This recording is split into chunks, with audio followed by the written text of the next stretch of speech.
Anita Braun is here. Anita is the executive director of Haven of Hope. Good morning. Good morning. How are you? Hey, we are making it through the day, making it through the week, and it's all good.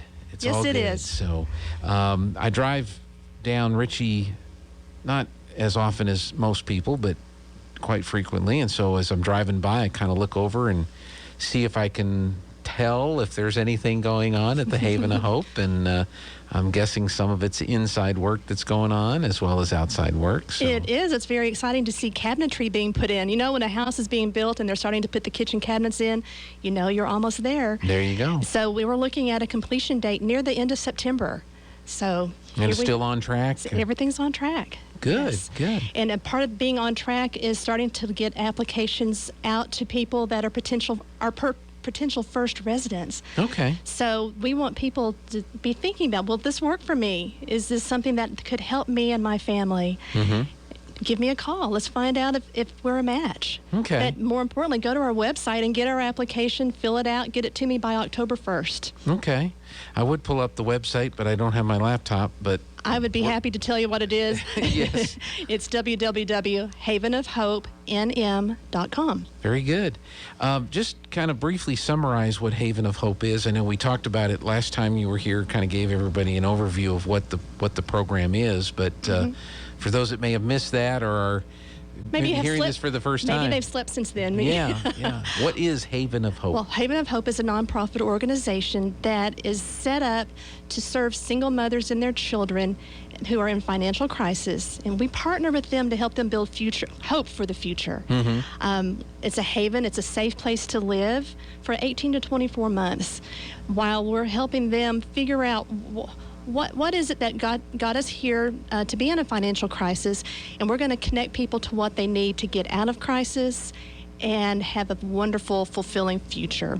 Great. And now are these, and you mentioned people can start applying now. Yes. Are these married people, single, divorced? What general profile in that regard? All of the above. All the above. However, we serve the single mother and her children. Okay, so someone could be married but separated, so they would fit that category. Okay. But generally, there are going to be people that are not married or don't have a significant other. Mm-hmm. And do they get referred to Haven of Hope by other organizations that they may be involved in? Oh, yeah, we're open to that. We're open to self-referral. Okay. I'm open to your listeners telling their friends and neighbors and children, hey, this might be something that will help you. Mm-hmm. Because where the help starts is they're going to be able to live with us, like I said, for 18 to 24 months for only $50 a month. Okay.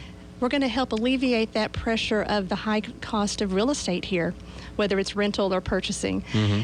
Then be able to help people pay off debt and get rid of that pressure that's, strangling so many of us that are living paycheck to paycheck. Mm-hmm. We are going to require people to save at least 30% of their income every month.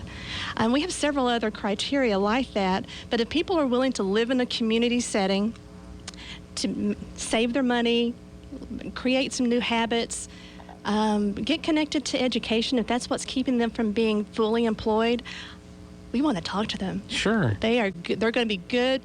Well, number one, good citizens, people that are contributing, mm-hmm. Not just sitting back and taking, but these people are motivated to be self-sufficient. Mm-hmm. Do they have to have their own vehicle or transportation if they have a job to get to their job? Yes, they sure do. Okay. They sure do. And then when you're talking about helping educate them on their finances, are residents still in control of their accounts, or do they turn this over to the Haven of Hope and the Haven of Hope advisors? They are in control of their own accounts with the caveat that their savings is going to be an account that's controlled by Haven of Hope. They do have access to that. They just have to let us know that they're needing some money pulled out. But we're going to be following the Dave Ramsey Financial Peace University and the Dave Ramsey that snowball, the whole 9 yards. Right. And so people are going to be learning how to set up that initial emergency fund that they need to have in their baby step one. So there's going to be monthly budgeting. just like we all need to do. Right. They're going to be required to sit down with our family life coordinator and look at last month's budget and spending, and looking at how they're planning for the upcoming month. And a lot of mentoring will be going on then, a lot of partnership. But no, they're in control of their accounts. Yeah. Yeah.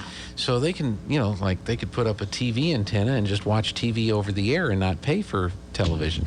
Well, we'll talk about that. And on major decisions, it's going to be a group decision. Group decision, yeah. But it's their accounts. It's still their Yes. financial interest, but they're getting this advice. They're getting this training. They're getting this knowledge to help them better manage Yes. their funds. Yes. I bet for some of these folks, it's the first time anybody's actually sat down and worked with them on planning any kind of a budget. Right. And I would venture to say that many of us need those skills. That's that right. We're doing the best we can, but don't know what we're missing until maybe we're in trouble. Right. And so that's where the Haven of Hope comes in. Exactly. What now you say young women with their children. Yes. Is there an age restriction on this? I'm assuming they can't bring their 26-year-old kid No. with them. Children are allowed up to age 18. Up to 18. The mothers, the minimum age is 18. Okay. Some of the other criteria we have is that they can't have an open CYFD case. Okay. They need to have a clean criminal background check, a history of sober living. We're asking people to have done a lot of the hard work before they get to us. Okay. They may be coming from other organizations. After they've done a lot of hard work, let's say coming from Grammy's house, or maybe they have done everything with CYFD and their case has now been dismissed. And it means that the state sees them as being able to be good, solid parents again. Sure. So this might be a place that they could live and learn. Okay. And you said 18 to how many? How long? 18 to 24 months. 18 to 24 months. And we're going to take that case by case. It could be that someone is coming up on month 22 and 23 and they need a few more months to finish a degree, let's say. We'll talk. Everything is going to be very flexible and fluid, but we do need to have some lanes, some painted lines that we're going to try to stay within. Sure. Sometimes we're going to veer over that line a bit, but we're going to look at each individual and her needs. Okay. And how many families or how many women can you accommodate at this facility? So our cottage is set up to accommodate up to 6 families. Okay. Now, if they have a family that has 4 or 5 kids, we may need to combine rooms, so that'll reduce the number of families that we're able to serve. But we're going to do our very best to serve the people that really need us. Okay. And so the application process, I think you mentioned that. Where do you go and Right. what are some of the things that they need to have? So I just handed Jean our 9-page application I was form. going to say, there's 9 pages here. Yes. It appears to be daunting because this is a very serious opportunity for people, and we are very serious about who we screen in or screen out. Current relationship status Yes. is one of those. Yes. But then you have your background information. Children's information, so that's probably a number of the pages with the children and parent and child status. Are you pregnant? Do you have any children not listed? I guess that's an important thing to know. Do you need more pages? I'm happy to make more pages if you need them. There you go. There you go. I'm sorry, go ahead. Well, one thing I didn't mention is for people to be accepted, they must be working or going to school or both. That shows us their motivation, that they're are willing to do their part. So they have to have a job or be going to school. Or a combination of the two. Okay. So character references. I can never find anybody that wants to be a character reference for me. I can see that. Nobody wants to be associated with that. Then you have your work history, which is good to know. Transportation. And then you've got a place for them to explain their current circumstances and what their needs are, which will be kind of an interesting insight as to what their motivations are for wanting this help and assistance. Right. And incomplete applications will not be processed. Well, I know that. And then you've got your authorizations for release of information so you can reach out to their employers or their education folks. So, okay, well, it looks It's a standard application in a lot of ways. A lot, but it looks pretty basic information once you get right down to it. You know, we were mentioning our website earlier. We're also going to be at the Red Dirt Black Gold event with our applications out there at our information booth. So if people are interested, come by and see us.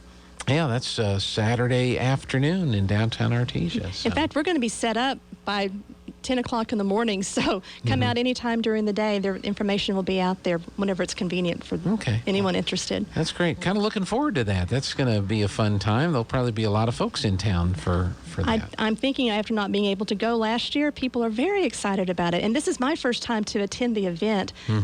Being from Hobbs, and I heard the football game is going to be it's going to kind of tear at my heart. I'll be wearing orange, though. You will? Okay. I will be wearing orange. Well, good for you. They won't throw you out right away. Just depends on what happens on the first exciting play, you know, if you boo or cheer, depending on what happens. See if instinct takes over. Did you go to school in Hobbs? I did. You did? Okay. I actually graduated from there. Graduated from there? Was Artesia the hated rival opponent? Hated is a strong word. I know. But you hear it a lot in sports. Well, I would put it this way. I got used to having my heart broken. I think the funniest Hobbs story I heard, I used to do some work on some state association things with the gentleman that ran the stations over there in Hobbs, and he was, I was telling him how there was one play when Landry Jones was playing quarterback for Artesia, and we were playing at Hobbs. And I was telling him how we were around the 50-yard line, and he was being pressured by the defense, and he was about to get sacked on the near sideline, and he just launched the ball high into the air, and it went all the way into the corner of the end zone and was caught for a touchdown. And I was telling this to Paul, and he said, "That's an amazing story." I said, "Yeah, it was just an amazing throw and catch." He says, "No, I'm amazed that Hobbs was putting pressure on the quarterback and was about to get a sack." That Paul. You know who I'm talking about? I do know Paul. Good old Paul Starr. Paul Starr. And so he and I both same play, but we had two totally different perspectives on what was amazing about that play. Right. So Paul's retired now.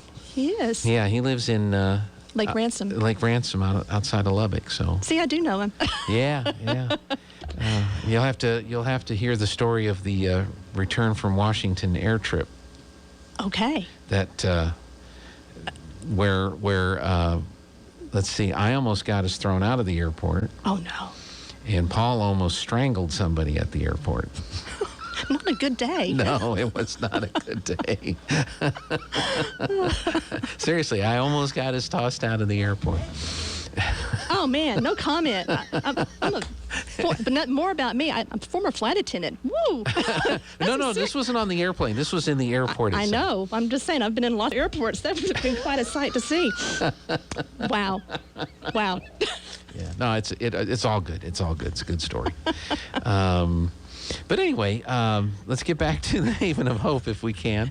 So right now, applications are open. Yes. And if there are any ladies or you know of someone who would be a good candidate for this program, then they need to go to the website or call you and get the application. Yeah. Oh, and my phone number is 575-441-1580. Okay.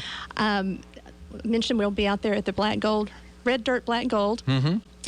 And we do have I need to have a deadline for this first set of applications that are going out. Okay.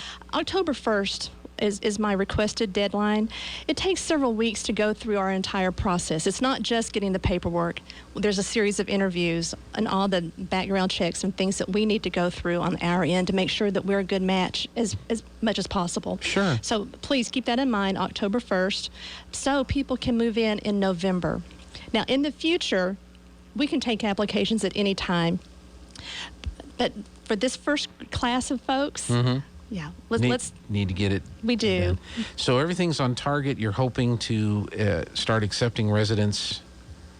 And having them move in November. In November. Yes. And hopefully you'll have some kind of an open house. I'm so glad you said that. Yes, October 21st is what we're scheduling for our ribbon cutting. Mm-hmm. Now, If you can't make it out to our ribbon cutting, we're going to be having open house events and opportunities on the 22nd, 23rd, and 24th. So that's Friday, Saturday, and Sunday. Okay. So please, if you're interested in what we're doing, what we're providing, or what has been done, what it looks like, just looky-loos. Come on out and see what we're up to. It's going to be beautiful. Yeah. I go out there every week, and just to see the transformation now that light fixtures are in and the cabinetry and countertops were being put in yesterday. Oh, wow. So, and it's just beautiful. Yeah. And spacious. Yes, I can't wait to get people in there. All right, so go to the website, havenofhopenm.com. Yes. Look for Anita and your friends at Red Dirt Black Gold this weekend. You'll have a tent set up. We will. We'll be in our little turquoise shirts. Okay, there you go. You'll be out at Red Dirt Black Gold. But if you have any questions, call Anita. Go to the website, get the applications, and if you know someone that you think would be a great candidate for this program, or maybe you're listening and you are, what you think is a great candidate for this project, go ahead and get the application process started. Yes, please. And I guess the final thing to say is that we are offering sponsorship opportunities. If someone would like to sponsor a room with the naming opportunity, please give me a holler. Yeah. We would love someone to sponsor a bedroom or the living room, or you name it. There's opportunities there for you to give your financial support, along with helping us find our residents. Great. Well, is there anything else we needed to cover today? I don't think we got it all. Thank you so much. All right, Anita, thank you so much for being with us today, and look forward to having you back again next month for another update. And then I think we're going to have you on right before the open house day, so we can remind people about that. Thank you for your support. Thank you. Anita Braun with us. We're going to take a quick break. And